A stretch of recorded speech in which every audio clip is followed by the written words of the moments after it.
All right, we're going to take a look now at how the world is reacting to the tragic news of Kobe Bryant's death. And anybody who lives even a portion of their life online knows that their phone today has turned into a virtual memorial for this man.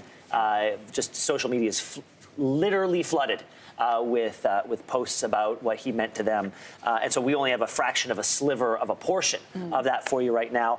We want to start with, the Spurs-Raptors game yesterday in San Antonio was the first game to be played mere hours after the news came out. A lot of people wondering, should the game have been canceled? How were the players going to deal? Many of them knew him or want to emulate and idolized him. And so we've got some footage of how the Raptors and the San Antonio Spurs decide to start the game and remember Kobe Bryant, number 24. And the Toronto Raptors going to dribble it up. And there's a 24-second shot clock. And, of course, Kobe Bryant wore number 24. Right. And I wonder if that is what is happening in honor of him. And so they took the 24-second shot clock violation. The Spurs then, in turn, did the exact same thing. So they both took the penalty and then started the game in earnest after that. And I remember our producer, Jen, saying, you got to watch the game. And I turned it on, and it hadn't started yet. So I tuned in right at that moment.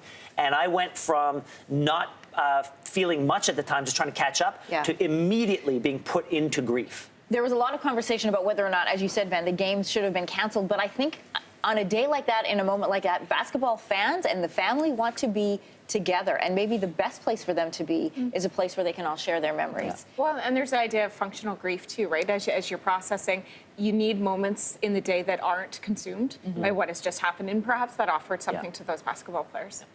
So obviously the conversation on how to adequately honor this man who meant so much to the game and to the fans. Nav Bhatia, super fan here in Toronto, said, I would like to see number 24 retired league-wide. R.I.P. Kobe Bryant.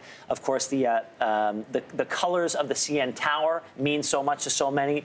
The purple and the yellow of the Lakers. I actually had an idea as well, and this happens more where they bifurcate the court and the arena into two different things. That happens sometimes.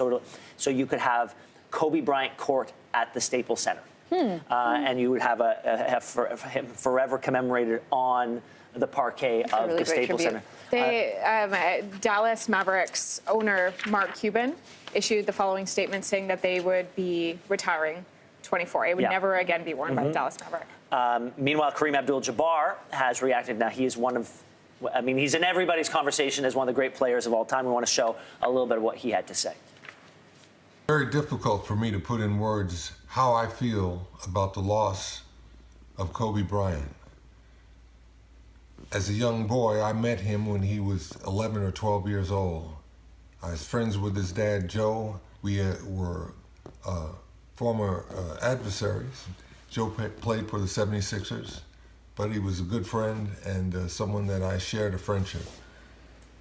And it's hard for me to understand now how this is affecting Joe and his wife. So to Kobe's family, I want to say a lot of people have to remember that he was a multi-generational legacy within the NBA. His father had played, and then he had lived in Italy for a while, which is why he was fluent in Italian. Not just luminaries within basketball, but Barack Obama also had this to say. Kobe was a legend on the court and just getting started in what would have been just as meaningful a second act. To lose Gianna is even more heartbreaking to us as parents. I think we're all feeling that today. Michelle and I send love and prayers to Vanessa, the entire Bryant family, on an unthinkable day.